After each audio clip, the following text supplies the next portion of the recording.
Welcome back, ladies and gentlemen, to the World Championship Series America Challenger. We have one more best of 5 tonight. It's going to be a PvP. Once upon a time, it would have been a TVP. Yep, StarDust versus Neeb. And it's pretty exciting. Again, Neeb qualifying for WCS with 2 different races. Now he's here as a Protoss. Again, he started off rough as trying to get used to the Protoss, and now I think he's coming into his own. He was out of action for a good while, and I'd heard, like, down the rumor mill that it was like, oh, Neeb, like, disappeared. He's not playing anymore or something, and he was very young. I think came to play WCS America Season 1 round of 16, and it must have been 16 last year when he first came into play, and now he's Protoss. He's given up the Terran dream. He's left us behind, and it's disappointing. I try to not sound like I'm coming off bias against Protoss, but I mean, he did go to the dark side. To be fair, if I could race switch and being WCS Challenger, making thousands of dollars playing StarCraft, I'd probably switch to if you're going to win more. And it doesn't even come down to the race being easier. It's just one of those ones that you feel empowered, right? There's all those options to play. And sometimes you just got to change it up. You feel like you've hit a plateau, you make a big change, and this could be it for him. He's made it pretty far with Terran before. Can he do it with Protoss? He's up against StarDust, who was knocked out by a Terran. StarDust, who has been, we talked about this earlier, StarDust's track record against foreign Terrans is actually quite poor this year, but I don't think his PvP is that bad. It kind of has me concerned. For those of you who are just joining us, these are all of the matches that we've had so far today, as well as the matches that we'll be bringing you tomorrow. We saw Masa and Jaedong, 2 players from Premier last season, going back into Premier League.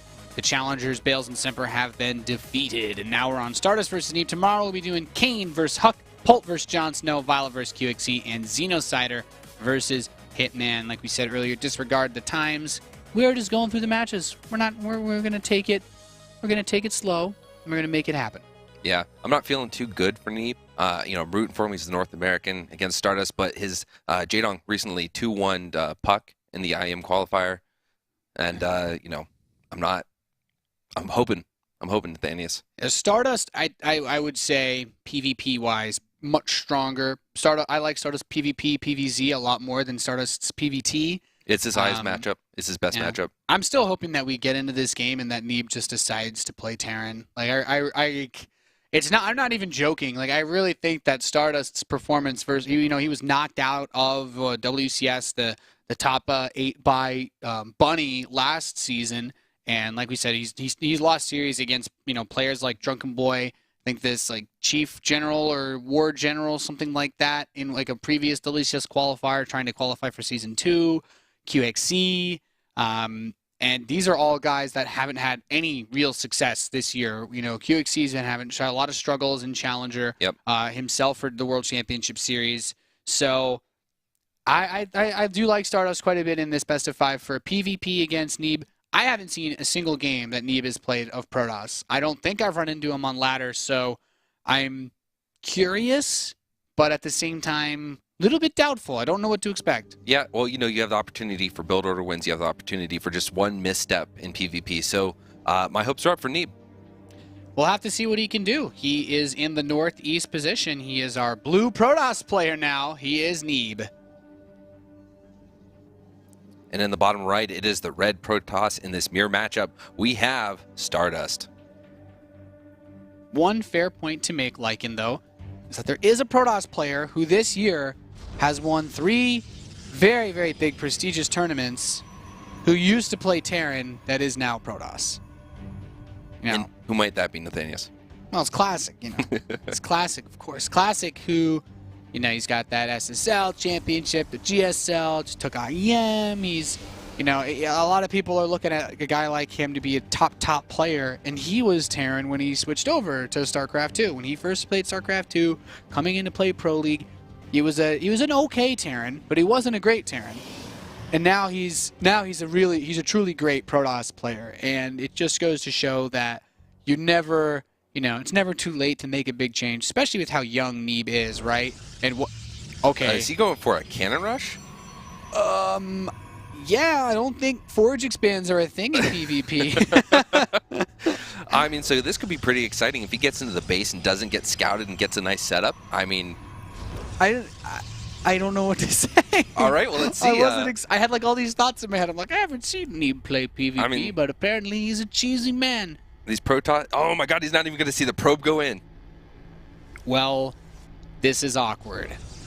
Oh my. Man. All right. Well, all right. So he's going to get the pylon down. It's not going to get scouted. It's going to be a while. Oh, he has no Two idea. probes coming in. No scout on those probes. He's, you know, it's like Galsy, man. It's thing 1 and thing 2 right there. These probes going to work together to build some great architecture in StarDust space. He has no idea. I don't even think he's going to get 2 cannons down. 2 cannons are going to come down. I'm so glad to be here casting this game. This is the dream. We could not have asked for a better series. He's going Maximus Black Tier. He's got a gate. He's building his gateway in there too. Oh, man, and he's going to get back there. He's going to see the cannon. He's going to go, oh, my God, He's what has happened to me? He's going to walk up and see a forge and just be like, oh, do you know who no. I am? I am StarDust. This is my job. I play like that. Here are the probes. He's going to walk up. There's the gateway. Oh, and here comes the cannon. It's like, bring your probes. Go ahead. Oh, my goodness. Goodbye. You know what? I have no words for this, Lycan. This actually just happened. This may be one of the greatest things to happen in caster history for me. This is like your first time casting. You're just like, oh my God, this is great. He's gonna kill him here. Yep, he can't get the mothership core. What's that gonna do? He doesn't have enough time to get Fulton overcharge, and the cannons are actually gonna kill. The cannons would kill him before he got enough energy for it anyway. Yep, 3 cannons. That Zealot is done. That mothership core is done. Because now this second cannon that's just finished right now, this right here is the key, because this is what allows him to build more cannons in range of the Nexus. And now, even if he gets Stalkers out, it's still going to be really, really difficult to make this work. It's not undoable for StarDust, but I'll be honest, as someone who plays Protoss very poorly, I don't know how he's supposed to win this. Yep, he has Zealots. He does have that Stalker coming out, but look at the tech. No, that's it. It's the Maximus Black Gateway. Because he can build Zealots in his base, he can't do the thing that Protoss normally does, where they just stutter step around the cannons and bait shields. He actually has to deal with the Zealots, too. First Roddy, now Maximus Black, driving the meta. Yeah, Protoss players is just making everything crazy these days.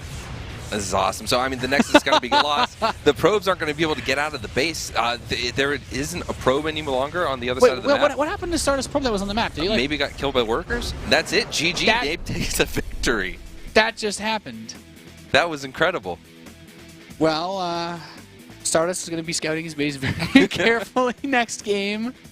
That was awesome. And that's exactly what we needed to see. That was a player that came into the game and was like, all right, I know what I'm facing. I need to do something incredible. And he did it.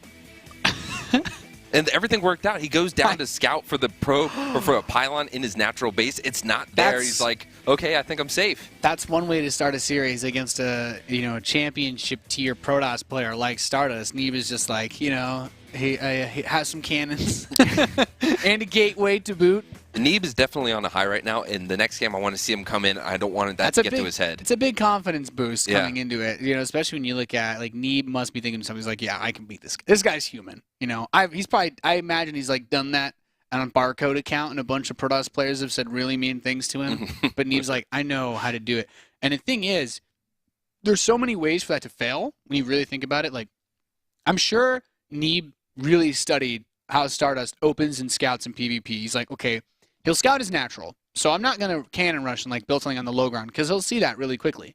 So I delay. It's like a Galsy style, because the key to Galsy's old school cannon rushes, where he beat every single pro, by the way, on NA, has lost to Galsy in the old days, and that was just because he delayed it just a little bit and then just made it all happen very quickly. It's like you didn't realize it was happening in time because it was later than you would normally check for it. And this game, he did check his natural. He checked his main base. And then his probe went to scout across the map, and then Neeb's probe was just like, zip, zoop, came around the side and, built a bunch of cannons in his ramp. Yep, here we are spawning on another 2-player map. Yeah, I'd be blown away to see anything equally crazy. This guy, though, he's up 1-0. Pulled a fast one. Cheeky Lycan. He is Neeb. And losing his mind in the bottom right, wondering what the heck just happened in the last game. He's down 1-0. It is StarDust. Yeah, certainly pulled a fast one on him, to say the least. Pretty crazy in all honesty. So I believe the map order for this series is we started off on Coda. We are on Terraform once again here. We play map 3 will be Cactus Valley. The next map afterwards would be Bridgehead, And if we get to the 5th map, it will be Iron Fortress, just for those of you who are curious. But PvP-wise, obviously neither player has sent out a quick worker in the first minute of the game, so no cheddar. But there's still the opportunity for maybe some proxy Stargate play later on, some hidden tech. I don't know. I'm not sure what to expect after we started the series with the Cannon Rush, to be honest. Nope, not at all. And this is, again, this is the map, though. We're not seeing anything crazy going down. So this will be, is it going to come down to build order? Is it going to come down to micro? Is it going to come down to just, the late game? Do you think we'll make it to the late game? I don't know, man. The late game is a pretty interesting place to be, liking. Yeah, late game is a great place to be, especially in all matchups. No matter who you are, you want to be in the late game. Yeah, I think it only gets. I think it's like usually only Terrans whine about the late game when they're playing against Protosses, but that's about it. Which is weird because sometimes Terrans can master the late game. Yeah, that is also pretty weird when you really think about it. So on this map, third bases are generally not something that we really talk a whole lot about when it comes to Protoss. Like for 1-base styles, there's a little space you could blink into the main from. It mostly comes down to the tech, right? And the tech, we have to wait for the cybernetics course. Like neither of us are Protoss players. There's only so much we can spin. We need those cyber cores to finish to know what's up. But at the very least, StarDust has to play very carefully in order to, keep this series going. Because you play someone who's willing to cannon rush you in game 1 of a best of 5 like that, you have to be on your toes. So I imagine that if one of these guys goes for a safe play, like just a quick blink into Robo, it would be StarDust. And maybe Neeb would go, really fast DTs or fast, 3-stalker rush, try to Roddy build it up a little bit. Yeah, so he's going for a Mothership Core, and he is getting his Warp Gate research. So really, it's mirror for both characters right now. The Mothership Core is getting Chrono, though, so it's coming out a little faster, along with the Stalker. Yeah, it's not really like a huge deal, but it's a pretty safe way to open for both of them, because if any of them had to deal with like any sort of weird proxies that they weren't aware of or a fast Oracle, opening with a couple Stalkers is generally speaking enough. Now we do see a Twilight Council coming down. I'm assuming this is going to be for blink play. Yeah, and most Protoss players like it for blink play, because what blink will do is it allows you to deal with any of those early Stargate plays. If your opponent tries a gateway all-in, then you can blink micro. Actually, with this probe being where it is, maybe we're going to see Dark Templar. I would like to see DTs. Generally speaking, when I talk to people like Rotterdam, usually what they'll say is like, if you open with that fast blink, usually if you don't rush out that Robo super fast, like DT can be really tough to deal with. But Neeb actually just gets his blink. He's no Dark Shrine or anything like that. He's going to go straight 3 gateway blink, about as safe as you could possibly play. I mean, it's also great for all-in type styles, because StarDust is getting the Robo facility, so he'll have less production available as far as gateway units go. Yeah, there are a lot of crazy places on this where you could, if your probe or your worker doesn't go around, you can miss this kind of tech, these kind of things. But he's not taking that risk. He is going for a fast Robo, though. Doesn't know that his opponent is playing blink yet, so he's playing a little safe. Yeah, and he's going to get another gateway. He starts his own blink, but all of it is just a little bit later. And if Neeb decides to just make a crazy big push, that could be enough in this scenario. He didn't actually build a pylon out on the map. He just tried to scout with his probe a bit late. And I think if he was going to go for an aggressive play, he would have built that pylon. So he's probably looking to expand with this blink after here. And I think StarDust, he's kind of giving me a similar vibe, to be honest. Like, both players have really the same setup. They just kind of took different directions in how quickly they would get to either part. Yeah, it's very exciting. I really like the early game of PvP because there's a lot of time spent on one base. There's a lot of opportunity for aggression. There's a lot of opportunity to drive where you want your opponent to go. I mean, the cool thing about Blink is you can do a soft contain. You can get a lot of map presence. You can get out there and be aggressive, or at the same time, you can take a safe expansion behind it. Yeah, and the thing is, actually, this could cause him to be a little bit worried. We see him warping another Stalker. Still no Nexus on the way for StarDust. He saw those units moving out, and it seems he's actually quite nervous. But Neeb is like, hey, I baited you, and he's just going to start his own Nexus. So Neeb actually gets his Expo up a little bit faster. Of course, if StarDust wants to get aggressive, he has that opportunity. But now I actually kind of like Neeb's position. He's played a little bit of mind gaming here. Even though StarDust has a few more probes, Neeb's Nexus is on the way a little bit faster, and StarDust still hasn't started his. So it's a marginal advantage. But he sees these Stalkers, and it's still like, maybe I should just keep warping in units. I don't know. Yeah, he warps in 3 more Stalkers. So StarDust still is on one base because he thinks he's about to get like all into something. Nope. Now there's no sentry that could block them. If they blink into the base and they get blocked out with the sentry, they can't escape. I think that this could still be okay for Neeb. He's pulling back, in fact. So he forced a lot of Stalkers out. Yeah, and Neeb, I mean, as long as Neeb Because his Nexus will be done in time for any push that StarDust could bring. And the reason why that matters is he can Photon Overcharge. So Neeb basically gets his Expo a lot faster than StarDust. I can't say for free, but pretty much. Like, StarDust can't break Neeb right now. Nope, not at all. He has that base. He has a Photon Overcharge, and he has a great army. He does have his own Immortal out now, so I believe they're even on the Immortal count. Finally, StarDust is dropping, and he's also taking a Forge. Yeah, I mean, Forge is, you know, you're going to get upgrades, but that Observer sees this Nexus is done, he's like, He gave his life for it, too. He's like, you're supposed to be an NA player. Why don't you have 5 gateways out on the map on one base? Yeah, so these Stalkers, they're out, they're moving, trying to get a little map presence, but they're really not going to be able to do anything. Yeah, I mean, he killed the Observer, right? Is there another Observer for him to get vision to blink into the main? He just built another Observer. Yeah, but he can't blink into the main then, right? So Nope. He's just kind of stuck. He's like, well, I could poke, but if you overextend in this position and you take a lot of damage on your Stalkers, then your opponent can just counter blink back on top of you. Yep, he got an Oracle. Yeah, it was really good. It was actually a hallucinated Oracle. He's like... I was like, where did that come from? But yeah, no, he did have a couple force fields. He maybe could have been able to trap a few of those Stalkers after they blinked. Yeah. Maybe he already would start to think that that couldn't be a real one. But like if these Stalkers move too far forward, like there's not really much that they can do if they get forced to blink away and they're still in range of the Immortal, because then, like I said, a counter blink would be really, really nice. So here's something really nice. Neeb has had the ability to have this economy. He's been able to rush out a few more Immortals, right? He's about to have 3 Immortals. The player that has to go for Colossi first is going to be a little down. That Immortal count is going to give him a great advantage in an engagement against Colossi once he transitions to his own. Yeah, especially without Colossus range being done. StarDust has one on the way, but Neeb is just comfortably saying, okay, well, I have a good Immortal anchor. Even if we were to fight and I'm down a Colossus, if I have 2 extra Immortals, those are going to kill that extra Colossus you have so quickly it won't even matter. So it really comes down now to how aggressive these guys want to play, which one of them wants to step out. And I mean, I guess if we really cut it to brass tacks, in these particular scenarios, Protoss players rarely like to force big engagements. They've both kind of resigned themselves now to just powering up for a long time. So what I'm expecting and for the rest of this game is them just sit back and chill.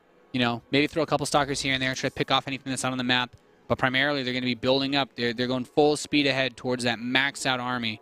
Yeah, this last Immortal is going to finish. Extended Thermal Lances goes down, and now it's going to be Colossi production. Yeah, and that's the thing that's going to really give a lot of power to both this army for both sides. I guess all I'm really looking to see now is, like, who realizes that they can build that third base first? Well, actually, we see 3 more gateways coming down for Neeb, so I think that he's going to go for that third, but then he might try to go for some pressure after that. Yeah. I mean, it's like the thing is, though, having the gateways is never bad because he can always choose whether he needs to warp in. I think it's more having the warp ins available. Like, I guess he could have gotten the third a little bit more quickly, but he still has it faster than StarDust, which is all that matters in this particular scenario, because I don't think that StarDust is in a spot where he can just go kill him yet. Like, he could try, but at that point, he is all in, and it's very, very risky. Like, I think he clears his third right now, and then he just starts this. Like, this pylon gets put here to prevent it from being placed. It's actually really smart by Neeb. So, yeah, he cancels it. For 25 minerals, he delays that Nexus actually quite a bit, as StarDust has still not yet started it up. Yep, Neeb's +1 is definitely catching up. Very, very, very incrementally small behind against StarDust. Yeah, and it's not like Neeb is behind, like when you look at the supply. It's not like he's behind.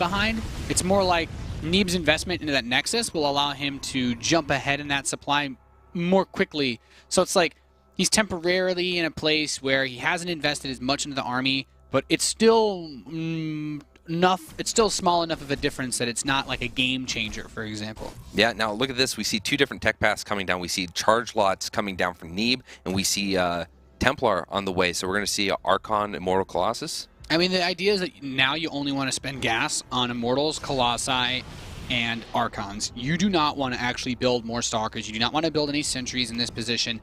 Your focus are those gas units, getting some of those upgrades out, but you also really need the charge in order to throw away those extra minerals that you're going to be banking up because of that. And when I say that, the Zealots in general are actually pretty bad. Like, they're considered useless supply when you're fighting late game because, I mean, they're light biological units, so they get absolutely wrecked by the splash damage of Colossi, by the splash damage of Archons, and they're really just cannon fodder. So it's nice to have charge, though, because if your opponent doesn't have that AoE ready or they get caught out of position, the Zealots will still wreck face. Yeah, so unless there's an overwhelming advantage in the Colossi count for Neeb, the Charged Archon Immortal is definitely the better composition to have. You get an edge with position. You got this mass of ball, right? Yeah. You need the positioning if you are going for a Colossus-based composition. Yeah, for sure. And that also comes into play with things like Time Warp as well. If your Mothership Core catches your Colossi out, they're so big and clunky, they have a hard time moving around. And now we see that supplies come much tighter together for both sides. StarDust is going to squeeze out a Warp Prism. And, you know, there's a lot you can do with it. We've seen players do things like load up a High Templar into the Warp Prism and just use it to snipe a Mothership Core. Obviously, Zealot Harass, when you're able to pull the main army away, is nice. There's a lot of options, to be honest, for both sides. And there, StarDust, we see him starting to get his first few Archons together. They're both just powering up, as we discussed. Yeah, I think we're going to see a really true test of what Neeb is capable of as StarDust goes for this harass. He's going to get the Warp Prison. I see a few Zealots are going to get warped in, and I hope he handles it well. Yeah, this is like a really nice opportunity for Neeb, where if he can deal with this, and he's able to take a big advantage off of, you know, a lot of wasted resources by StarDust, or, you know, something as simple as this. He actually finds the Warp Prism. He's got Stalkers on the map. Like, this is actually huge. Yep. Oh my goodness. Doesn't lose a single star. Oh, there we have the Stalkers, though. They are going to get an Immortal, and some of these Zealots are going to get Stalkers. I think that was actually, like, you consider all the aggressive potential that Warp Prism offers, just clearing that out. I mean, the Immortal losing that is, I would still say, a bit inexcusable, but I'm honestly not sure why he was out there, but, you know, it's something. Yeah, and now both players are going for, actually, they're getting their own Warp Prism, so they're both going for that harass. StarDust getting his own back out, and +3 attack about to finish. Yeah, everything is very close, very similar for these players. I will say that Neeb does have charge on his Zealots, whereas it's only just begun now for StarDust. So if Neeb gets into a position where he's reinforcing and trying to either chase or counterattack with Zealots, they're going to be a little bit more effective, you know? Yep. StarDust Zealots can't chase very well. Okay, something I really like. He's taking a few units, he's going away, but he's also building a Dark Shrine, right? StarDust's like, all right, you didn't want a Zealot drop? Fine. We're going to play with Dark Templar. Yeah, I mean, DTs are always good in these scenarios because your army, once you're out on the map, like, some people like you make a mistake of forgetting to have an observer with your army, or, you know, the observer just dies to something weird like Archon Splash. That's all very big. And now Neeb is posturing himself. I actually really like this position. Spread yourself out and just throw some Zealots at that third. Exactly. Like, Zealots for the meat, and then you got the Colossi spread, so you can't have them focused down. It's actually a very amazing position to be able to take for Neeb. Like, StarDust has to push into a superior concave if he wants to actually defend his third. And once he loses his third, like, both sides are maxed out. It's nice, but reinforcing is going to get so much more difficult. And there's the Photon Overcharge, so, like, that's something, but I don't know. Neeb's going to pull back. He is taking damage on his fourth base at the bottom left. Yeah, there's some Zealots there. He's going to have to warp in at home to try to defend, but loses the pylon, so no warping for you. Nope, that base is sacrifice. Oh, does Neeb actually realize there's a Nexus in the top right? I think like he's going to find it. Yeah, I think he needs to kill this and get the hell out of Dodge. Like, kill this, recall back. I don't think he can save his bottom left base. No, he can't, but, you know, at the very least, he could try to at least get a little bit of a counter, pull something back. He's going to lose actually a few probes that were rallied to that base, to those Zealots. Yeah. He's going to come here. He's going to hopefully do some damage. He lost 5 probes. Neeb did 7 on the back end. He did take out that base, though.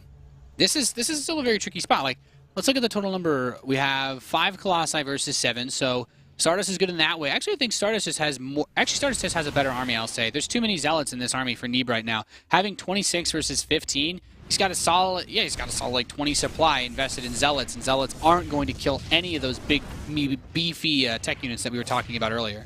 Yeah, no, and that Warp Prism does get taken out by the cannon. A little bit unfortunate, but these Zealots are making good use of their position. Yeah, I still think that right now what Neeb should try to do, since he has this big gas bank, is just throw the Zealots away as quickly as he can and just reassign that supply into some more utility-based units. He did actually shave off a good number of his own Zealots. He's down to just 17 now. Then we have the Dark Templar coming in. He's building 2 Colossi at a time, so he'll actually catch up very quickly in that regard. And StarDust also recognizes, he's like, yeah, okay, let's get rid of these Zealots, get a more powerful army. Yeah, now, what I'm not sure about is both players taking these bases that have the exposed mineral lines, right? I think it offers the person that takes the advantage first the best opportunity. I think it's just a more central position. Actually, Neeb killed a few of his own units there so that he could free up supply for more High Templar. I have to imagine that it's all got to do with a central location between all the bases so that you can actually defend more easily. I can't think of any other reason. And he's got this Zealot DT force on the right side. And so this is really crazy because the Red Army is all out. Like, there's only one cannon here to defend. Okay, second and third one are going to finish up, but if he was able to pick those off, those DTs would be so useful. Yeah. And I think he blocked it with the warp in, so I don't think he got it. Those Colossi, they're a little bit exposed. Time warps the Colossus. We have Neeb getting ready to move in now. His Archon's taking the first couple hits off this army, but those two Colossi immediately get picked off with StarDust. Yep, and now Neeb is in favor with Colossus. Neeb's warping in on top of the army. Oh, look at Zealot's that. This warping is in a from great behind. position. He's actually completely sandwiched StarDust's whole army. Oh, this is great. This is amazing position for Neeb. Neeb is taking a commanding lead in this game. Oh man. He got baited so hard. He's like, yeah, come by fourth base. I actually can't. I'm speechless. I can't believe that just happened. Okay, so GG is called, and wow. Neeb takes a 2-0 lead in the series. That engagement, though, he had just warped in. He didn't have a pylon or warp prism with his army, and Neeb was just like, he moved in. He got the time warp on the Colossus, like I talked about earlier, but all the Colossi were like right here on the base, and then his Archons and Immortals were all here, so he had nothing underneath the Colossi to actually buffer for them. Then the Warp Prism comes in, drops on top of him, and then warps Zealots in behind him. Every bit of supply that he lost was instantly replaced in a manner that prevented the Colossi from being able to retreat. Neeb showing us some incredible decision-making, taking a 2-0 lead against last year's Premier League player. That just looked bad, to be honest. Neeb absolutely wrecked StarDust in that engagement. Didn't even look close. He finished that fight 150 supply to like 60. Now, do you think StarDust is getting a little rustled now? I mean, 2-0 lead. I would say StarDust should be feeling a bit rustled right now. That was pretty sick by Neeb. I'm just reaffirming the third map, Cactus Valley. Very interested to see, like, if Neeb were to 3-0 StarDust. Like, so if we come into this, we're like, all right, you know, we're not sure who's going to win between Masa and Bales, right? Masa ended up winning 3-0. Okay. Look at game, you know, the second series, like Jaedong versus Semper. Everybody's saying, like, all right, Korean versus NA player, Jaedong should 3-0. StarDust versus Neeb, like, NA player versus Korean, StarDust should 3-0. But now we're at the possibility of having this end match go the complete opposite way. I think Neeb saw me say earlier that I think Masa and Bales that's going to be the match of the day, right? And he's like, no, watch this. Let's go. That's pretty sick, actually, that we're just one map away, potentially, from having Neeb make it in. And now, you know, it's like you continue that legacy, because we already talked about it. It's like, okay, yeah, he's the first player to qualify for Challenger with 2 different races. Now he could be the first player to qualify for Premier with 2 different races. And beat a Korean from last year's Premier League. Yeah, and then, you know, just basically disproving me on the whole, you need to be Terran to beat StarDust as an American. Yeah, maybe he just switched to Protoss, was like, okay, I should have done this years ago. This is awesome. And he's like, finally. All right, like, you know, I remember beating these Koreans so much harder when I played Terran. It's like, man, Protoss, man, this is the dream. Yeah, and this isn't even Neeb's best matchup, PvP. I'm blown away. Like, this is really, really nice, because it all came down to, like, it was just small decisions here and there. The way he baited StarDust into not expanding, he got his natural expansion up like 80 seconds faster. It takes 100 seconds to build that Nexus. So, like, he's basically 4 or 5 probes worth of production ahead, you know, dozens of mining cycles ahead, gets the third base equally faster. It was just, everything just looked so clean from Neeb. I'm kind of worried. I'm saying it. I'm worried for StarDust in Game 3. Yeah, I am too, because Neeb just played a very smart, a very calculated game, and he's just very smooth and crisp with his decision making. I'm extremely impressed. Yeah, this has been pretty sick day so far. Thank you all for tuning in so far. We've seen you guys. I was looking at a couple of the chat comments. You guys really seem to enjoy that cannon rush. Hopefully, you've enjoyed the rest of today's games as well. And of course, we've seen some of your tweets, hashtag WCS. You guys have been very kind to liking here's first day casting some WCS things. We're doing a good job, so we're glad to have you here. And, of course, glad to have all of you tuning in online and from wherever you may be. We are loading into the next map. This could be the last map of the night. Yeah. Feels pretty weird to say that, actually. It really is. Considering that the non-Korean player is down 0-2 right now. Yeah, absolutely. And it's been a great series so far for this guy. In the bottom left of Cactus Valley, he is the Blue Protoss, Neeb. And in the top right, he is fighting for his tournament life. He's trying to get back into Premier League where he was last season. He is down 2-0, might lose 3-0, needs to win 3 games in a row. It is StarDust. And Cactus Valley, cross spawns. Let's talk about the biggest difference right now between the last 2 maps. It's a 4-player map. Neither of these guys know where the other is at the very start. They can't be sure, and that makes this a very interesting scenario, because we could have some of that hidden tech out on the map. You might not get to see in time if your opponent is gone for any type of sort of hidden tech, and that is what makes this really, really crazy. I think out of both players, Oracles would be a really good decision to go for. Yeah, I mean, that's one of the reasons why people do Oracle builds on maps like this, is because you have, not only is it hard to find proxies, obviously, because the map is large, but it's hard to know that your opponent's proxying when you aren't able to get to his base and see, hey, where's your stuff? No, so I think a lot of this is going to come down to first what they decide to do when they can't see anything, right? And then once they get that scout, who makes the right decisions? I mean, that's every game, right? But in PvP especially, that is crucial, that you make the right decisions in the early game. Yeah, and the thing is, like, both of these guys could very easily do what they did last game, and it would be an okay move to go, blink, robo, very standard schmandered into, PvP deathball. But Neeb already showed in the very first game of this series that he is not to be trifled with, and he will do crazy stuff from time to time. Yeah. I think a cannon rush is enough. You cannon rush a Korean and beat him once, everyone's going to call you crazy for the rest of your career. StarDust is the king of not playing standard schmandered, right? And we're really not seeing anything crazy from him. Yeah, that's true. I think the problem is StarDust probably is like, I actually don't really play an A. I have no idea who this Neeb guy is. This is a really uncomfortable spot. Like, I don't know, because he could do something crazy, and Neeb is going to hide some tech out on the map. He got a great scout. He rallied right across the base. He said, all right, let's see if we're cross-spawn. If not, maybe I have a plan for otherwise. But he sees he's cross-spawn. He's like, all right, cool. The probe is stopped. He's going to proxy some tech. I am very anxious to see what he decides to pull out. Stargate it is. Well, you said it earlier, and Oracle is great. It's not even just that it's hard to scout, but it's a big map. In Oracles, they're very, very fast, and that's a very nice thing to have, because there's so many different angles that you can penetrate that main base from with air units on this map. It's so many wide angles. It's very easy to get in and get out without losing any expensive tech. Yeah, and StarDust sees, he sees Chrono is being spent, but it's not on the gateway. It's not on the cybernetics core, and there is nothing being produced. There's only one stalker, a second one on the way, but that Oracle is going to be there well before enough stalkers get out or a photon overcharge. It's very important that StarDust Chrono's out a third stalker from this position. If he doesn't go for a very fast third stalker, that Oracle can still pick off quite a few probes, especially if the stalkers aren't sitting in that mineral line. 3 stalkers is, from most products that I've talked to, generally accepted as, enough. If you have 3 stalkers, you should be able to defend against an Oracle that comes quickly to your base.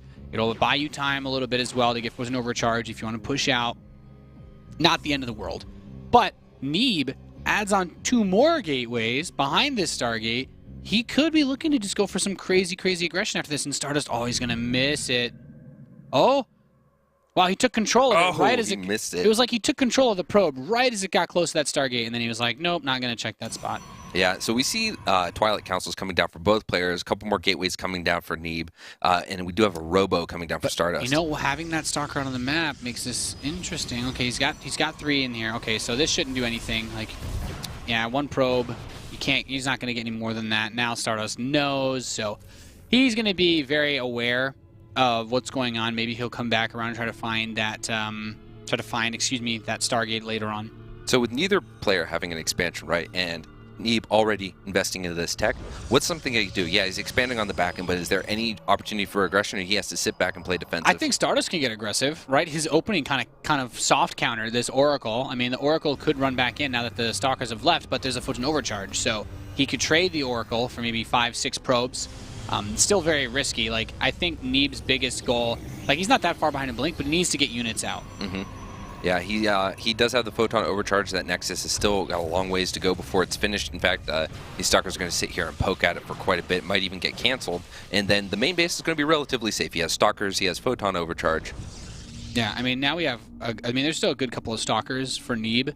So it's not like StarDust can cancel his base. And he did force the photon overcharge with the Oracle. He is going to prevent StarDust from having energy on his mothership core just by having the Oracle out on the map. The biggest mistake that Neeb can make is losing that Oracle, because even though it hasn't gotten much damage, there is always that threat that if StarDust leaves himself exposed for even the slightest moment, Neeb will come in and, you know, an Oracle can insta-give a whole mineral line. Yep, that'll be the biggest advantage he can take right now in his current position. He does have his own robotics facility coming down, and he's trying to get some damage done. He does get a revelation, so that's nice on the Stalkers. Spend a little energy, know where the main bulk of the army is. Ooh. And oh, there goes that Oracle. Very, very nice pick-off for StarDust. And, you know, Neeb, you never want to have to rebuild an Oracle like that because StarDust already has what he needs to deal with it. Like, he's just kind of stuck. Yeah. The question is, where does he go from this? He is getting his expansion down, though. I believe his expansion started a little sooner than StarDust, so that is good. That's something that he can come away with. But we do see now that +1 is already almost halfway done for StarDust. Neeb is just now finishing his forge. Yeah, and I mean, you know, going for upgrades in this scenario, I think we're basically on a track, Lycan, to go pretty much the same direction as the last game. The difference is that StarDust is not in this weird, awkward spot where he's behind. StarDust is the one that's feeling very comfortable, and as we race to 200 now, as many PvPs are wont to do, I think StarDust is going to be feeling a lot more comfortable. Yeah, he does have an Immortal coming out. StarDust is then going into Colossi tech right after. He does have the Robotics Bay coming out. Yeah, this is a good spot to be in for StarDust. He's getting all of his tech out just far enough ahead. I mean, little things here and there. You know, he just got supply blocked. Actually, he's gonna, you know, it's gonna hurt here and there, but it's not the end of the world. This observer actually sees everything, so he's gonna be like, "Oh, your Robo Bay just started? Well, mine's about to finish, so I'm gonna be ahead in Colossi." His observer does get snapped up, but it's not the end of the world. I guess at this point, we really just have to wait and see, because these guys are just going to both power up. Which one of them decides that they want to go for the third base first is also very important. I think if Neeb started his soon, he'd be able to pretty comfortably hold on to it.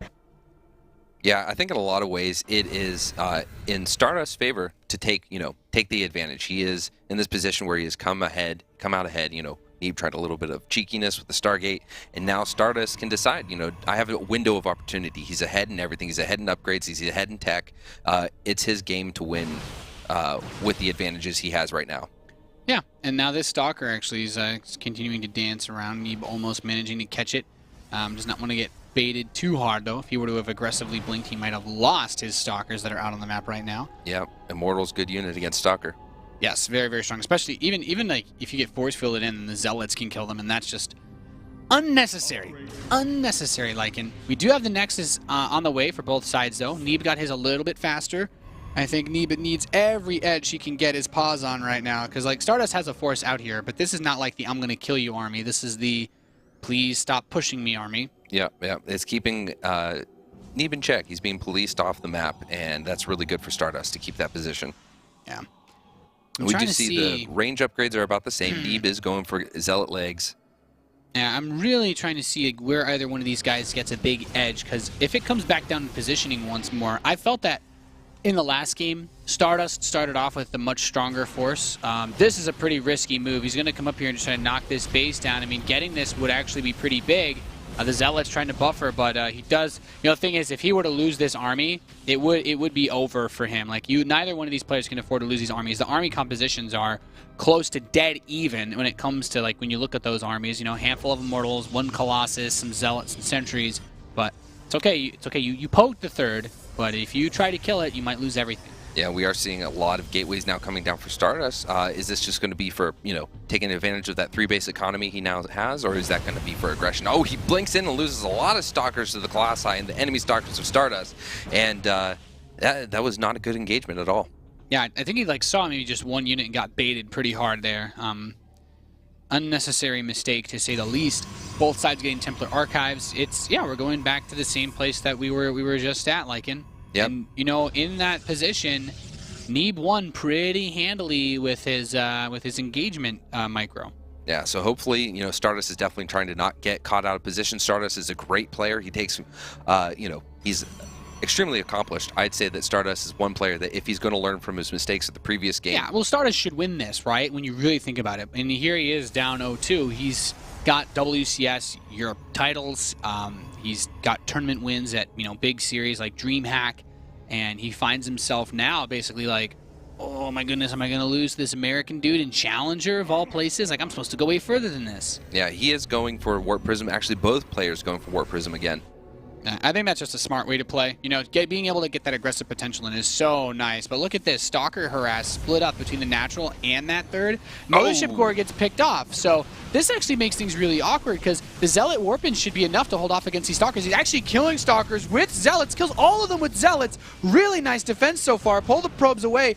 And now, excuse me, I was going to say Lycan. Now Neeb actually has an opportunity to try to push across the map if he so chooses. Yeah, no, definitely not a WCS level player, but this guy is. Neeb is now taking down these Stalkers with the charge lots, and that is great. Pushing away that harass and keeps his third base mining. I think he still has that Warp Prism too. Like this Warp Prism here can go into the main base while he tries to push this third, and he's really going to be pulling him apart because StarDust's Warp Prism has only just left his base. He's not in a position where he can go for anything big, and I believe that Neeb, excuse me, still has his Mothership Core with his army as well. So if he needs to hit that eject button and recall home, he can. Yeah, the great thing is that Neeb had vision of the enemy Warp Prism, so that's not going to get too much, but now his is in the enemy base. It is Zealots warping in. Come in, you got the Warp Prism here, you can keep building Zealots, tap that third base, and then recall out. Just kill it and get out. And he's killed it. There's the recall. Boom. Shakalaka gets out. He's still at his third base mining. He still has Zealots in here being annoying. Almost gets the robotics facility, but it doesn't actually matter because not only has he supply blocked him by killing the Nexus, but he still has the Warp Prism, so he can always come back and strike again. And that robot facility isn't doing anything for StarDust right now at all. Nope, and you know, Neeb keeping the Warp Prism there just as a threat, right? There's nothing there. Like, there no Stalkers were warped in, so nothing can shoot up, and StarDust has to keep that Colossi and Zealots back home. Yeah, the biggest issue right now, Neeb just has a couple Zealots inside of his main base that are going to kill some probes. They've killed a cannon or two, and now he's realized, like, oh, yes, I do need to actually keep this base alive. It's very important to have my main, for obvious reasons. The proxy Stargate from the beginning of the game is finally destroyed, but not really much of a factor in this match anymore. StarDust is getting a Dark Shrine, but Neebs are building his cannons, so he can't be too worried right now. Yep, Warpins, cannons, I think he's pretty well defended against any kind of Dark Templar play. Neeb getting ready. He's keeping his third very well defended, and I really like that. Yeah, StarDust's third is only just about to finish, so he's not even really mining off of it much yet. No, he's kind of stepping away just for a little bit. There is the Warp Prism of StarDust just waiting patiently. And Neeb gets his own Dark Shrine too, so both of these guys are going to have those invisible units to throw at each other. And went behind Dark Shrine, but went ahead Dark Shrine anyway, right? Yeah, exactly. DTs are never a bad move, especially in PvP. You know, there's no scans or super fast overseers in this matchup. Yep, and so there are two that are going to get dropped there. The Warp Prism is going to go up because the majority of the army is there, but there are a lot of Warpins ready and willing to come in and take care of this Warp Prism. It's probably going to go down to cannons, but it's going to get a big Warpin before it does. Lots of Zealots. Good job. Picking off that Warp Prism was really nice, though, because if all those Zealots finish, then Neeb finds himself in a really awkward place. But losing the Warp Prism also means that Neeb can freely step out onto the map if he catches whiff of where this army is and try to go for that positional battle that we saw last time that he was able to win so nicely. Yeah, we do see it. Neeb is moving as a one big mass in the middle of the map. The army of StarDust a little bit spread out, but it is also away. There's a really good opportunity to snipe the third base once again. This forward pylon, yeah, you know, he warps in a couple Archons, a ton more Zealots. And this army on the right side, like, he sees this Zealot. Oh my god, he could actually just tap this Nexus again. Out, boy. Has the energy to recall? Yeah, I believe he does. There's one Templar here that would probably like to feedback that Mothership Core, but I don't think it's going to happen. He does step away.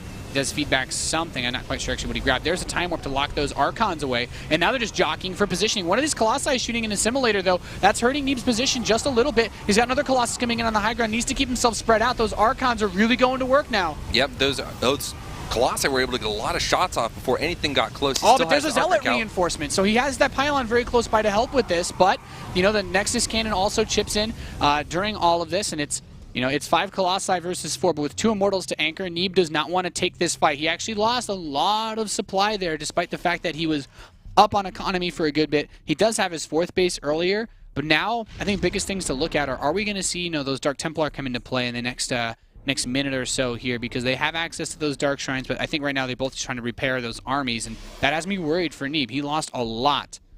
Yeah, now he does have 2 Colossi in production, so he is finishing up. He's actually 2 Colossi finishing, a 3rd and 4th on the way. I want to see how he builds up the meat of his army, right? He doesn't have the Zealots, he doesn't have the Archons really yet. He's trying to get that count back up, and I think the player that has, you know, that Colossi advantage and is able to have enough meat to take the next engagement is definitely going to possibly take the game. Yeah, and I mean, just looking at the way that the armies are set up, right? StarDust is ahead on supply, but he's mostly up in Zealots. And that insane number of Zealots is nice, but those Zealots are all going to die in like one shot from those 8 Colossi when you really think about it. So it comes down a lot to that. And now even this Dark Templar working away on this Nexus is going to force an Observer all the way over there, possibly some cannons, and all of the defensive DT too, because he's just been mining these extra gases, and that gives him better units. You know, those Archons are so much more valuable to have in your army than any number of Zealots. Yeah, and I believe that this Nexus is going to get canceled. Really it does nice. get canceled. Very good play from Neeb. I think 1 DT is worth it when you consider the gas income lead that Neeb has over StarDust. Like, I'd actually like to look at if we could pull an income tab just to see that gas income for Neeb. It's so much more coming in. You know, you think about it, for every minute of mining, he's got like an extra 2 Archons that pop up in that army, or, you know, a whole extra Colossus. And that's the, you know, even though the supply favors StarDust, Neeb is building a much better army. You know, if he's able to max out in this direction, he's going to be in a phenomenal spot. Because how many Zealots does StarDust have right now? Is he still like 10 plus? He's at 22 Zealots. You know, Neeb only has 2. If he wanted to, he could easily, you know, even that supply out on just Zealots. But he knows that his army, given a max out, is going to win a straight up head-to-head engagement. Yeah, and I love that pylon position. It's like right on top of that base, and it's going to continue to deny it. That's going to get canceled once again, if not taken down before StarDust can do anything, along with 2 pylons. Yeah, and the defensive DT at his 4th base is just brilliant. Like, it's not going to insta-kill these Zealots, but it gives him something that will guarantee that they'll die, and really helps when that cannon is soaking up damage as well. Right, because that's more units that you can have on the front line facing your enemy's army. Exactly. And that 4th base gets started again. Yeah, he lost some probes, but, you know, gas mining doesn't really require that many more probes in any other form. So, and to be fair, Neeb was actually ahead on workers. So what it's really done is opened up more supply for him to max out on too. Yeah, no, I think Neeb is getting ready to definitely take an advantage in this game. Another shield upgrade just completed, level 2 shields. Yeah, let's actually take a look at the army compositions once again. Let's just see where everything lies. We have 9 Colossi for both sides. Neeb has 3 more Archons, 1 less Immortal, and he's still, so everything is pretty even except for 3 Archons worth. And I still think that that's a big deal, because that 10 Zealot advantage is going to be negated, you know, like I said, in the first volley. Neeb does not seem to have an Observer with his army, though, and is actually taking a lot of shield damage on those Colossi. That's a big deal. That's actually a nice opportunity for StarDust to try to move in and do something here. Where, oh, there are no Observers on the map for Neeb. He's like building 2 right now and getting Observer speed. He's like, oh, no, not a fun way to lose. Nope, not at all. It does push him back at the very least, even if he doesn't bleed out too much damage. Yeah, I mean, the thing is, you don't want to take a fight with Colossi that just have less health, right? Those shields are important. And that one Zealot actually baits a few Colossi over. Like, in this scenario, something like a Time Warp on those Colossi would be, you know, potentially game-winning. Yeah, with the position that Neeb is in, I mean, StarDust could get in, but no, that's not going to happen. An engagement is going to happen. Neeb's the one that gets Time Warped in this position, though, and this is a really rough spot to be in. That Warp Prism is right there for StarDust. He can instantly reinforce with the Zealots, and right now, all the meat that's underneath the army for Neeb has been cleaned up. StarDust is just going to continue to push forward into this. Neeb dropping in supply so quickly, losing absolutely everything, and even those few Zealots that are there are just going to bait all the shots away, so he's not fighting against opposing Colossus. I mean, I think StarDust is in a game-winning position right now. Absolutely. GG is called, and StarDust takes his first victory in this Best of 5 series. And not going down without a fight, being able to pick up that first map victory here, and World Championship Series Challenger. Definitely a back-and-forth game. I have to say, you know, it comes down a lot to things like, it's mostly how you start the fight. Like, those Colossi for Neeb were all bunched up, so not all of them were firing in a big arc. Like, StarDust's were very well spread. They both threw Time Warps at each other, but the Time Warps hit, like, Zealots and Archons, which are always going to be your buffer units that die. But the Time Warps that hit Neeb's army were all in his Colossi, so they couldn't unclump themselves because they move so slow.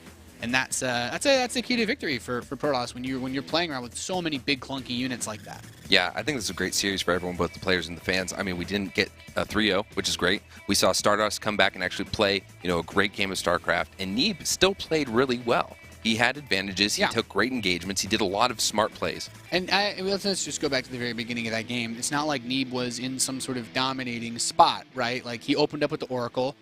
Oracle did nothing. Then he lost the Oracle, and it was kind of like, okay, I'm behind a couple probes now for quite some time. But then he knocked the 3rd base down. He managed to snap up a couple of units outside. He defended his own 3rd base. He defended the Warp Prism. He managed to catch that before it was even able to ever get to his base.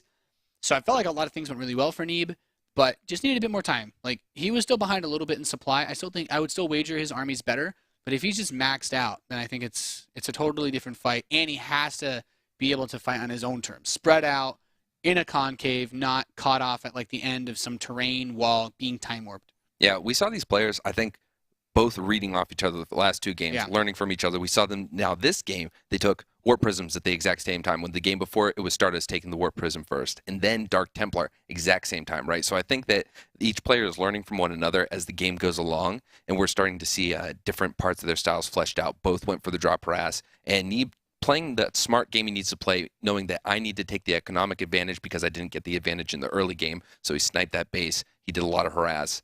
I think both players are playing excellent StarCraft right now.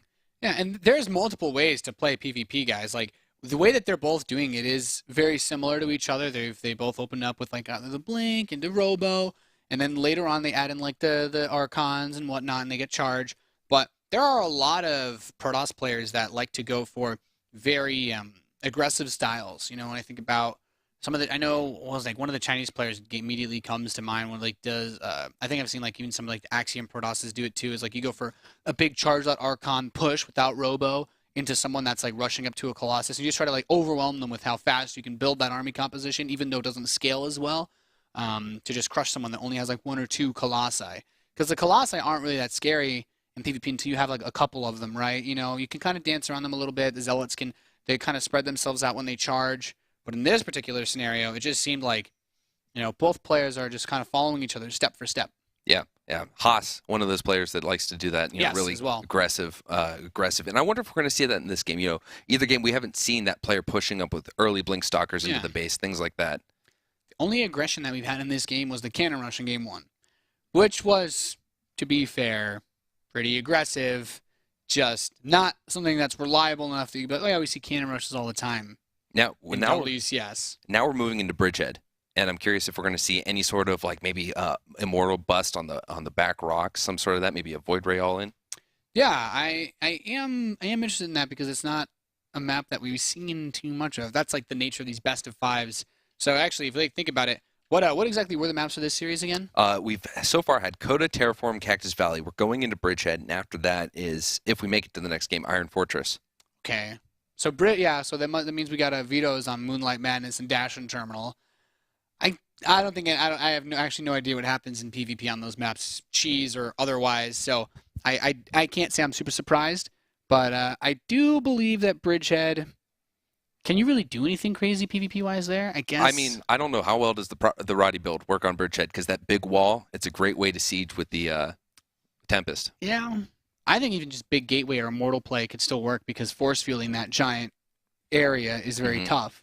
I'm actually not really sure. I'm like trying to think about it, but I haven't watched many games on Bridgehead. Not many people allow Bridgehead to come into series, by the way. Yeah, so I mean, there isn't from getting into the main base, it's not a big ramp. You can't really blink a huge number of units up in it, especially if they're prepared and they're ready at that front, right? You do have the back rocks. Maybe some Zealots working on them in the early game. Maybe, again, proxy, maybe Immortal. Bust down the rocks, get in there. They weren't expecting Immortal, Blink Stalker, something like that. Yeah, there's a lot that can happen. We're just now getting the lobby set up, so it'll be a little bit more time before we get into this game. Hope you're all having a good time. You've been enjoying this non-3-0 series, the first one so far of the day, for sure, as we're currently 2-1 right now, favoring Neeb over StarDust. We appreciate, of course, all you guys that have been hitting us up with the hashtag WCS on that Twitterverse, and all your wonderful, very intelligently, well-thought-out comments in the Twitch chat as well. Always appreciated here at the World Championship Series. You know what I think there isn't enough of, though? I don't think there's enough Kappa in the Twitch chat. Yeah, could always use a bit more of that. You pronounce that in a very interesting way. But we always love hearing your feedback as we move through. This is day 1 of the Challenger Series for the World Championship in America, at least. I think like the Chinese and the Southeast Asia, New Zealand, Australia, all those guys are done with their Challenger matches. I believe Latin America is also done.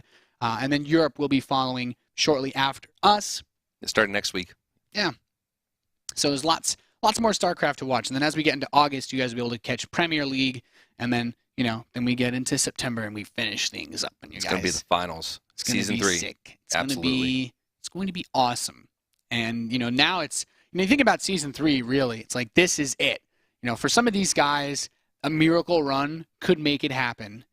Someone like StarDust and Jadon, when you really think about it, like those guys, they didn't do anything season 1. Neither of them were actually really playing much StarCraft either, and they kind of came in. They're like, well, we've had a long break from StarCraft during season 1. Now we're just starting to play again in season 2. Both of them had a really rough season 2 because of that. You know, you think about their results, their histories. Neither of them able to even get into the semifinals, and of season 2. Barely putting up results in any other tournaments as well. Like lackluster mostly across the board. Like both of them need a miracle run this season and to pick up some points outside if they want to have a shot at even thinking about the global finals. But we are finally loaded into the 4th game in this best of 5. We are on Bridgehead in the left position. We have the red Protoss player. He is StarDust. And on the right, he is 1 game away of breaking into Premier League. Give it up for the blue Protoss, Neeb. I'm extremely excited, Nate. This map, we don't know what we're going to see, and I think that's the most exciting part of all. Something crazy could happen. It could go to standard. It could go to the late game. Yeah, and it's just one of those maps where we are going to see this one vetoed a lot. If we really think about it, like there are some maps that only ever show up when we do WCS, that only show up in best of 5s or best of 7s, and it's not like. It's not a coincidence that's like, oh, wow, well, people just like randomly veto these maps. It's like, no, most players aren't as comfortable playing on Bridgehead as they are on, a map like Coda. Yeah, we see a probe going out already for StarDust. Coda, it's been the staple today, right? And I imagine tomorrow we're going to see the same thing. But I do like that not everyone has stayed back and said, okay, I'm going to go on these maps that we're used to, right? We haven't seen every single map from last season played, and I like that. We're seeing the new maps come out. Yeah, I'm mostly looking forward to seeing like Moonlight Madness and Dash and Terminal. Because the thing is, as crazy as those maps are, and as much as a lot of players don't like them because there's a lot of crazy stuff you can do on those maps, I still think that they're more interesting than our other maps that have been heavily vetoed. Like, I think we're going to see crazier stuff on Dash and Terminal and Moonlight Madness this season than we saw on like Inferno Pools or Secret Springs. Because maps like those got vetoed all the time, but when they got played, there was never anything cool on them. But on these maps, I think we're going to see some really interesting things. And we've already seen some pretty cool stuff. Like, we just look at, results from tournaments like DreamHack. You have these big spine rushes that happen. I think like we had like a PvZ where like REM went 1 base Immortal and like beat Symbol. Like, some pretty crazy stuff is going to happen on these maps. Even though they're going to get vetoed a lot, I still think they're going to provide better games and be more interesting than, our previously high veto maps. Right. We have triple probes on each gas for both players now. And I wonder what we're going to see. We are seeing the gateway research coming down for Neeb. Yeah, big things to look forward to, of course, as these cybernetics cores finish up is where the investments go. Neeb is going once again to that quick stalker mothership core, same for StarDust. So maybe we just have blink openers again. Maybe just standard schmandard across the board. Yeah. Stalker coming out. Mothership core is now out for Neeb. Yeah, it looks like killed the probe scout. Yeah. There. So nothing crazy just yet, but Neeb does get to keep his scout alive. That is actually really, really nice, as it opens up the threat for him to go for some aggressive play later on. And ooh, a Stargate for StarDust. Yeah, that's going to be exciting. And we have both mothership cores poking across, going to see what they can get done. It's a very, put your mothership at core risk for hopefully some good knowledge, maybe a couple probe kills. Yeah, I mean, as long as it's not, as Todd would say, the rotti mothership core, where it just flies in and dies. Most players like to go in, you kill a probe, and then you just recall out. You have to wait. You got to make sure you have enough energy to do that, though. This is actually really important for Neeb, because this is the first time we're actually seeing StarDust build a Stargate in this series. So Neeb actually really, really needs to see this. If he can recognize what's coming, then he won't be caught off guard out on the map. If Neeb decides that he wants to push across the map with his first 2-3 stalkers, this Oracle could actually just kill him. So Mothership Core comes in. He has not spotted the Stargate. He doesn't know. Nope, he was right there. He was so close. The Stalker's doing a great job of keeping the scouting away. Poke again, Neeb. No, poke again. He can't photon overcharge his main base. Neeb, what does Neeb actually have at his home right now? He's building a Stalker. He has 2 in his mineral line. Okay, third one's going to pop. He has to keep them there. If he moves those Stalkers away in any capacity before that Oracle arrives, he's going to lose all his probes and probably lose this game. Yeah, he's staying in the mineral line. I think he kind of has a decent idea of what might be coming. out of what he's scouted already. So he's staying back. He's going to hopefully be prepared. By not seeing anything, it does mean that it's possible there was a proxy. And now the mothership current comes in. Now he knows. He's like, oh, okay, well, I've already got 3 stalkers here. I'm not worried. And that's a really comfortable place to be, because this does give Neeb the opportunity, if he wants, to try to find a way to just lock himself in on this base, go for a big aggressive push. He can do that. Yeah, and it's kind of, the tables have turned, right? The last game we saw the Stargate come down for Neeb, and he goes with the Oracle, doesn't get anything done. Now StarDust in the same position. There he goes using that. But hopefully he does keep his Oracle alive a lot longer. Yeah. I mean, Blink is about to finish up, so he can't really shark around this base too much. He has to be careful, and Neeb's going to throw on his Nexus. It is significantly later than StarDust's, though. And the problem with this for Neeb is, even though he'd probably very much so like to push across the map, he has a better gateway army, the threat of that Oracle is always looming. Okay, well, he kind of catches it there, but it's not like he's going to be able to kill it. No, but he does have 3 stalkers still in the base that could get it, but they are they are revealed, so that they're not going to be able to do anything but take a little more damage off of that Oracle. Yeah, the power of Revelation in this position is really, really nice for PvP, just being able to scout and see what's going on. This Mothership Core, still just chilling. Yeah, not at home to do anything, though. You know what? I guess he could actually blink across those rocks, couldn't he? Yeah, he could. Now, there is an Immortal. Those Blink Stalkers don't want anything to do with that Immortal. Yeah, actually, I mean, blinking 4 stalkers across the rocks and then using the Mothership Core to provide vision to get back to the other side would be nice, but StarDust has an observer there. He's thinking about it. Yeah, he's considering it. Might do a little bit of fun play. He's sending his own Mothership Core back, and he does have the observer now.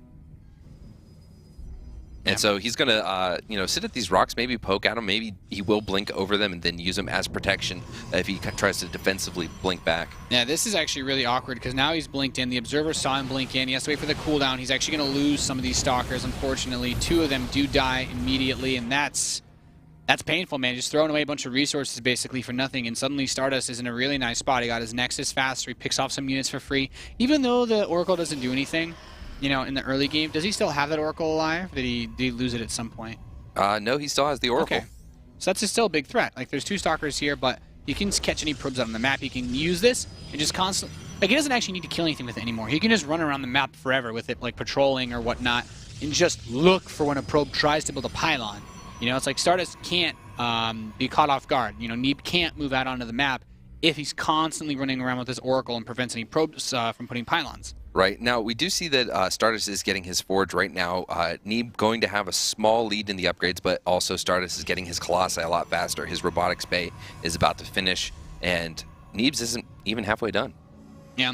This is it's not like the worst case scenario as far as the tech goes. I would like to see Neeb try to get his 3rd base earlier because of this, but StarDust has like that push out that looks very much so like the one he did on the last map where he tried to deny the 3rd base of Neeb. And if Neeb tries to take that 3rd too greedily, then it gets really rough, because if he pulls out all of his units, which he would need to do to defend a 3rd base, then the Oracle just comes back in and wrecks him. Yeah, absolutely. There's really no disparity between workers. Army, though, is definitely in favor of StarDust. Here's a Stalker trying to get a little bit of information, blinks away before it can get sniped, and StarDust possibly looking to get a little aggressive with these Immortals and Colossi. Yeah, I think the biggest thing to keep in mind in this position is that there's no Twilight Council yet for StarDust. It's almost done, but almost being done means that he's not even remotely close to having Blink. So, big focus should be 3rd base. I think Neeb could have gotten his 3rd base a little bit earlier, but StarDust is going to be the one that ends up having it first. Not by much. Okay, Neeb just starts his, so now I'm feeling a little bit better. Yeah, he does get it down, and I mean, we're again seeing that little bit of role reversal. StarDust getting the faster 3rd than Neeb. But again, this is PvP, and there's always the potential for Neeb to take a really good engagement.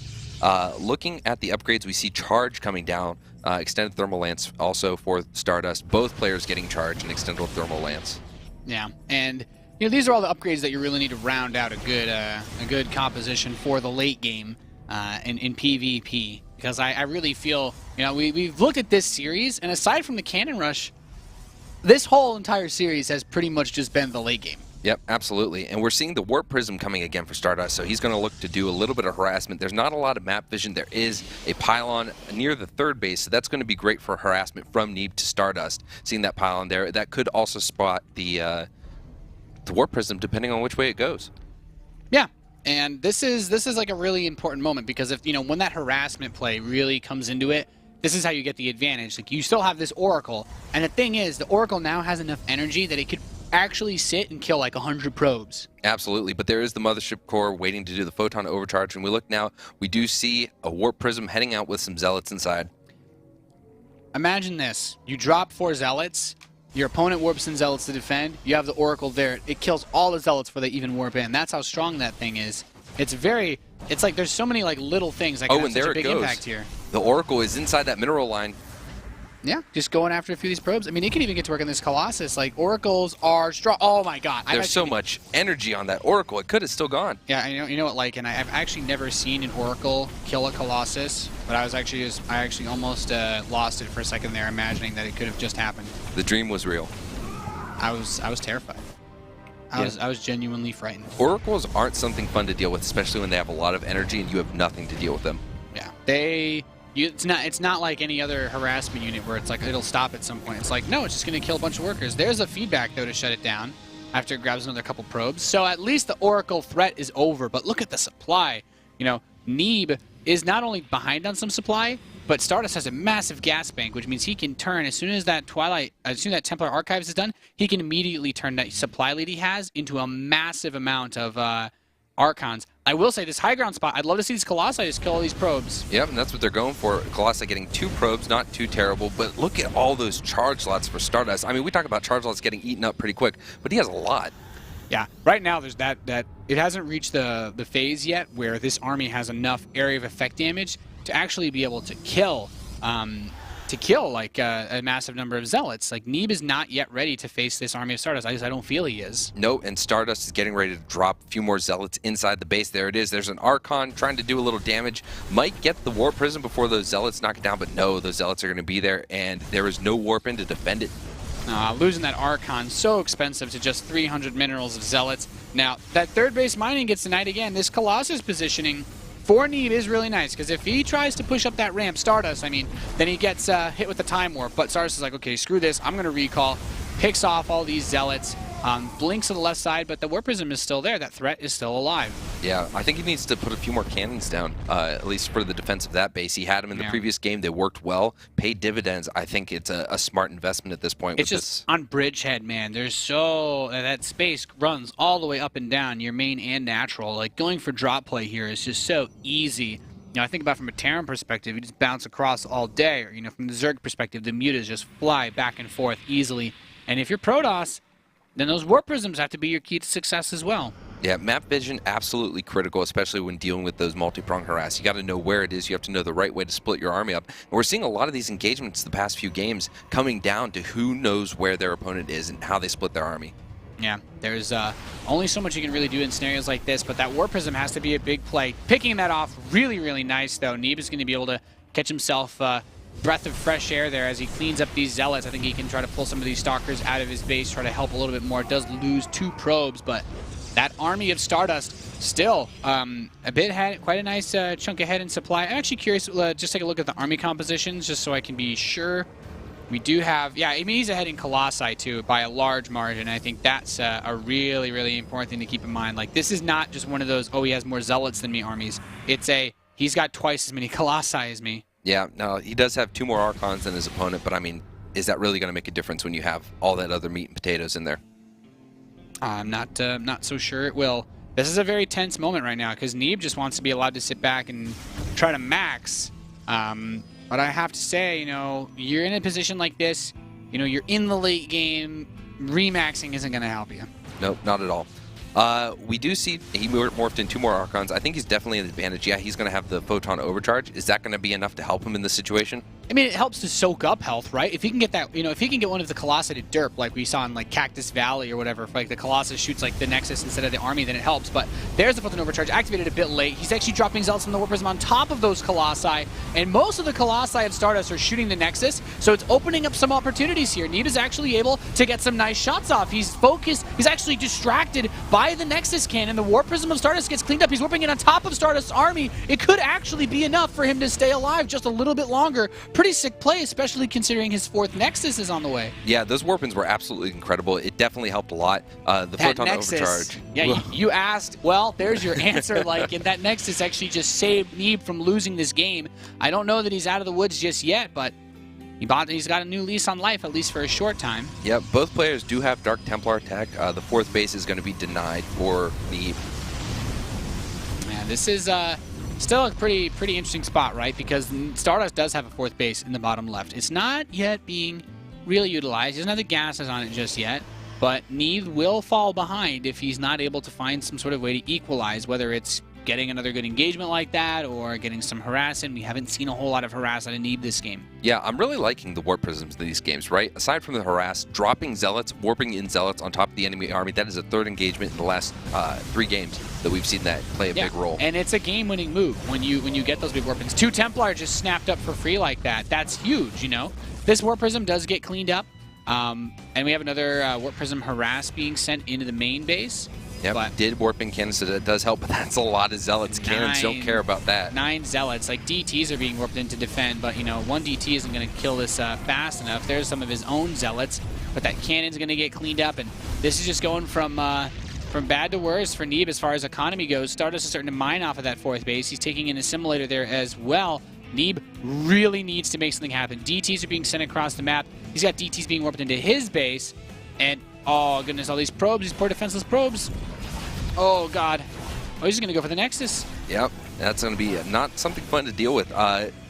Really concerned for Neeb right here.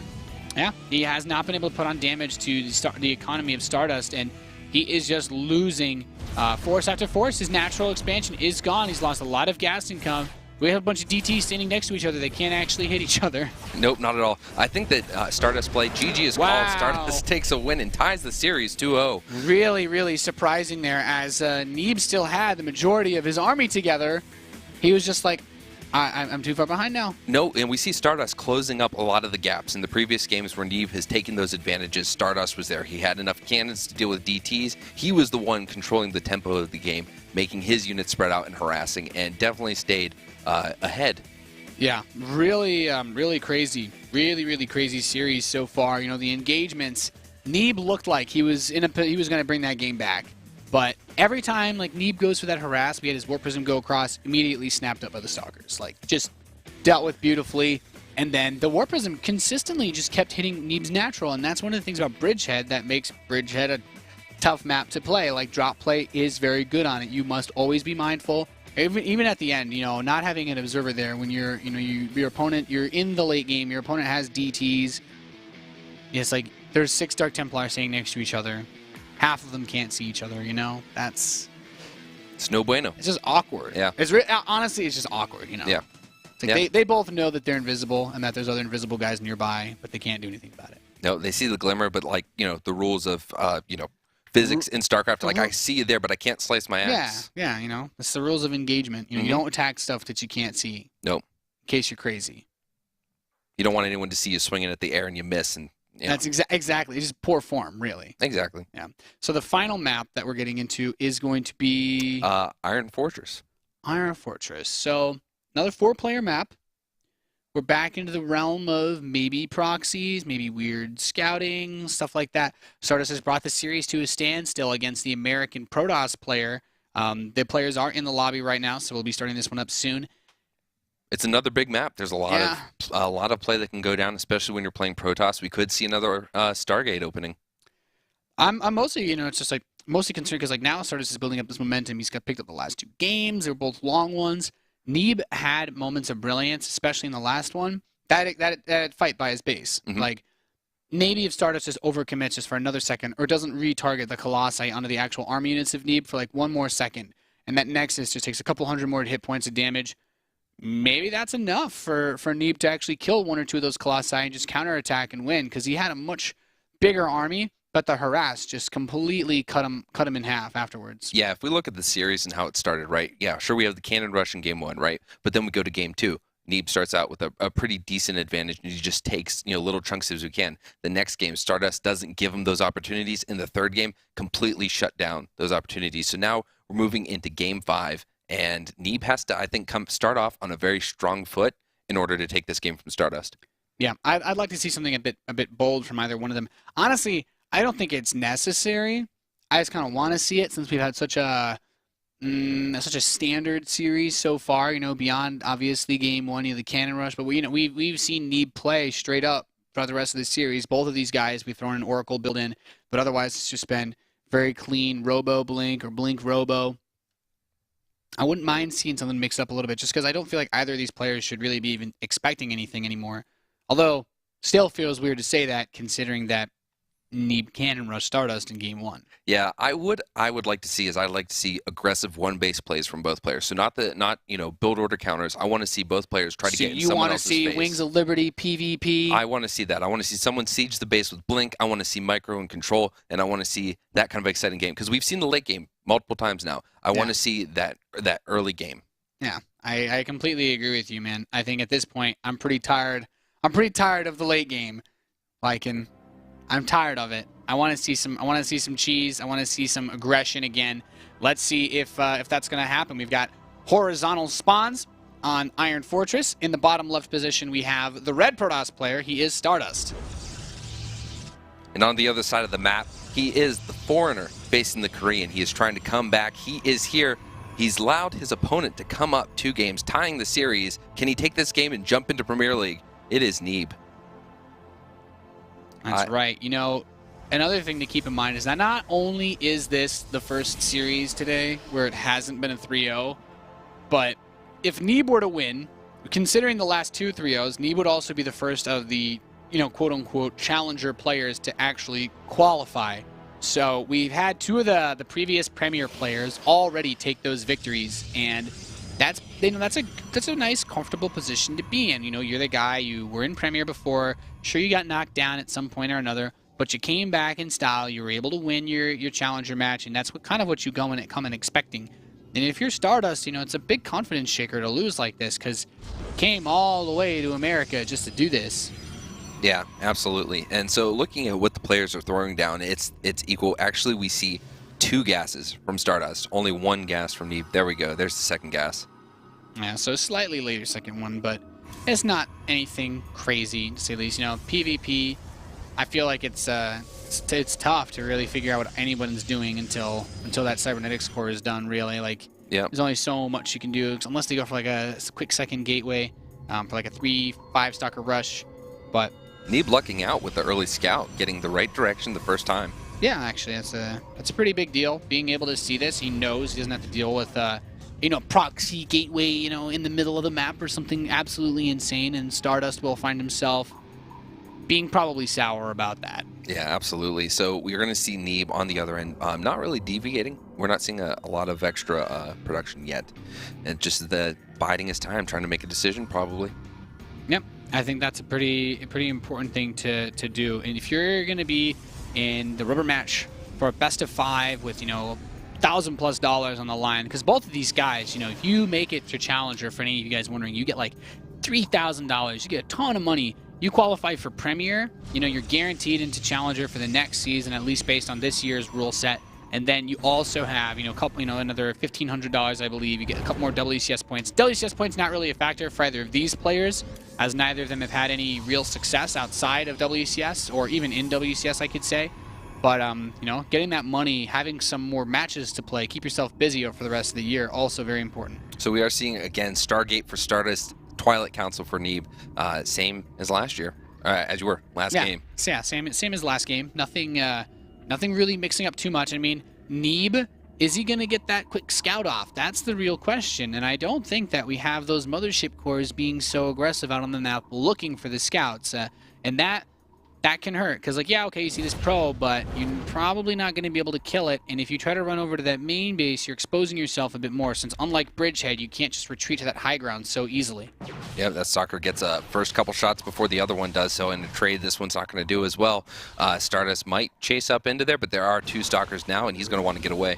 Yep, StarDust stalker taking quite a bit more paint damage. I mean, losing this would actually be really big, He cannot afford to lose this Stalker this early on. It's going to make things very awkward for him. I mean, I do like the idea of using that Stalker as bait, though. If he's able to pull him out a little bit more, then that Oracle could potentially get some game-winning damage done. As Neeb with 2 Stalkers out there is fine. I don't know. Did he build a 3rd one? Or is it just 2 inside of his base? It's very important that Neeb, just 2 right now. So, with 2, yeah, I mean, it's... Photon overcharge. Yeah, he should need a Photon overcharge. Like, he could trade... If he wanted to trade the Oracle out against 2 Stalkers, he could get a couple probes, but would still be pretty bold of him. And yeah, he actually wastes a little bit of his energy attacking the Stalker, so only 2 probe kills for versus 2 Stalkers. And then the overcharge killing the Oracle. Great patience from Neeb on that one. I think that may have been calculated. Get as much damage as he can. Don't use the overcharge if you don't have to. And then he's like, then he realized, he's like, you know what? The overcharge is worth an Oracle. And I would agree with that decision. I think that was actually really smart. And patience, that's actually a really good way of putting it. Because he didn't do it immediately. He was like, yeah, okay, I'll play around with this a little bit. And then StarDust is like, well, I think I can get into the probe. And he's like, you gotta look at this, right? This is the position. This is his game to get into Premier League, right? And to have that patience right now, I think that says a lot about a player. Yeah, it doesn't seem like he's sweating it too much. Obviously, this is a scenario where both of these guys should be a little nervous. If you're not nervous in a position like this with so much on the line, you know, you're a little bit crazy. But being able to keep yourself cool and collected during all of it is also a really big deal. Yep, and StarDust getting his pylon scouted by Neeb, so that aggressive pylon is going to be taken down. I also like that Neeb is also going to have Blink and Immortals, right? We don't have a Twilight Council down for StarDust yet. Yeah, this was a weakness of the last game. And I think this is one of those few scenarios where, I mean, Neeb is getting a Forge, but I really wouldn't even mind if Neeb was able to force some sort of fight where he can use that Blink and a similar composition of having an Immortal or 2 mixed in. I would still really like to see him turn this into a micro battle because I think Neeb's control is very good. You know, especially you used to play Terran, okay? There's one thing that you need to be able to play Terran, it's control Lycan. So I wouldn't have minded seeing him trying to turn this into a micro battle when your opponent doesn't have Blink. It should be pretty easy to win. No, I agree. And now we have +1 starting for Neeb as well. And this is exciting. I mean, what is StarDust doing? He's moving across the map. He has an Immortal, I believe. Yeah, Star's moving across the map. This can't be any actual commitment. In fact, I'd say what he's doing right now is actually pretty risky because if he gets too close to that base, like being chased, he will lose. He will lose everything because that Immortal is there and he won't be able to focus any of the Stalkers down because of Blink. So he needs to be careful. Perhaps he was hoping to run into something, and Star's builds another Oracle. So he's telling himself, okay, well, I think I can make something here. But this Phoenix actually could run right into that Stargate. Yep, and it's going to see it. Oh, there we go. Hopefully it went far enough. He sees that Stargate is building another Oracle, and he's like, well, I know what I'm going to do. Not leave my mineral line completely unexposed. Did StarDust cancel that Oracle? Did he let it finish? I think he might he canceled it at the last second. He canceled it at the last second. So Neeb does build a cannon in his mineral line. Not the end of the world. Obviously, he could have invested it somewhere else if he had known that the Oracle would be canceled, but I can't fault him for that.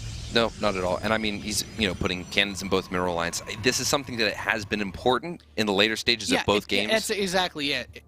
It hasn't really hurt him to have defenses in his base either way. Like Warp Prisms will become a factor in this game. Like I'd be willing to put money on it. You know, if we go to the late game again, then there should certainly be more harass. I'm feeling really good for Neeb. He's got a Colossus on the way. He's ahead actually with his +1. That's going to finish soon. He has the equal Immortal count to his opponent. Legs on the way. I mean, and just now the Twilight Council going down for StarDust. I like Neeb's position, Nate. Yeah, he's going to have both Twilight upgrades very quickly. He has as you mentioned, the Colossus coming in. I don't believe he started his range yet. He's spending a lot of gas right now. But starting that third base, too. And I think that's really, really big. Especially considering that while he may not have enough to go try to win this game, he certainly has enough that if StarDust tried to attack into Neeb's third base, it'd be a fool's game, Lycan. Yeah, absolutely. So, Neeb doing really well this time. I think we're seeing him collect himself, being very composed. Just overall, I'm impressed. Even if he doesn't take this game, just the series overall for Neeb has been incredible. Neeb has really, really displayed some solid PvP so far here in this match. Playing straight up head-to-head, toe-to-toe against StarDust is not something that everybody in the American scene is going to be able to do, Lycan. No, not at all. In fact, after this series, either way, whichever way it goes, I'd definitely like to talk to Neeb and see how he felt about this, what his thought process was going through these different games. Yeah, because he's taken a very cool, calm, collected approach. He hasn't focused on the harass quite as much as StarDust, but it's still been really, really good in terms of how he's dealt with it. But you know, that's another thing to keep in mind, because the key to success for StarDust was harass, but it's much more difficult to throw those Warp Prisms at your opponent when you're behind. Yep, absolutely. And I think that whole, you know, that patience and that handling of yourself against a Korean, well, that's usually what you see, right? You see the Korean facing the foreigner, and the foreigner seems to kind of just fall apart and make, you know, bad decisions. But we're seeing crisp play out of Neeb. Neeb shows no fear in the face of Koreans like him. Not at all, and he's getting a Dark Shrine now too, so hopefully, I mean, we haven't seen any game-changing moments with the Dark Shrine, but maybe this time... He doesn't have a Templar Archives, does he? No, he doesn't. StarDust does, however. So he has a cheaper route as far as gas goes to get Archons out, too. So I'm mostly curious in terms of like if he's actually going to go for heavy DT play, or if he's going to really use like Archons in his army. Like this Hallucinate Phoenix won't see much, but if he pushes towards this third, like I don't know what he's hoping to get done here. Yeah, if he takes the very, very patient route, I think he's placing backup pylons right now. He's probably going to place another pylon closer to the third of StarDust, and that'd be a great way to warp in some harass, some Zealots, and some Dark Templar. Yeah, I mean, a couple Zealots and a DT, knock the cannon down, become annoying. Especially with how far out on the map StarDust's army is. Like, he really needs to be careful here. I don't like that StarDust is being so far out on the map if he's not going to actually push the issue. Yep, there goes the Warp Prism for StarDust. It's going to the base. It has those 4 Zealots, as we have seen every game. There are 2 cannons, and there are plenty of Warpins ready. Yeah, that's the really important thing to keep in mind, is that he has those cannons that he built earlier on in the game, and he sees the army out here, and he might be thinking to himself, he's like, yes, a great opportunity now to move in, and maybe he should pull back and just warp in another couple Zealots, but if he drops now with the Colossus here... Turn around Colossus, kill it. Your lasers! Yeah, there we go. It only dropped once, so it's fine. He's saying, okay, I really can't do anything here. We're going to move on and try a better opportunity. And there he goes. He drops some Zealots, takes a little bit of shield. In fact, almost the entire shield is gone. But still no major damage. Yeah, this is fine. This is absolutely fine right now for Neeb. He hasn't taken any critical blows. Both players are still just powering up, really. Neeb built the DTs, and I think he used the Select All Army hotkey because they totally went around the other way. Yeah. And didn't end up trying to kill anything.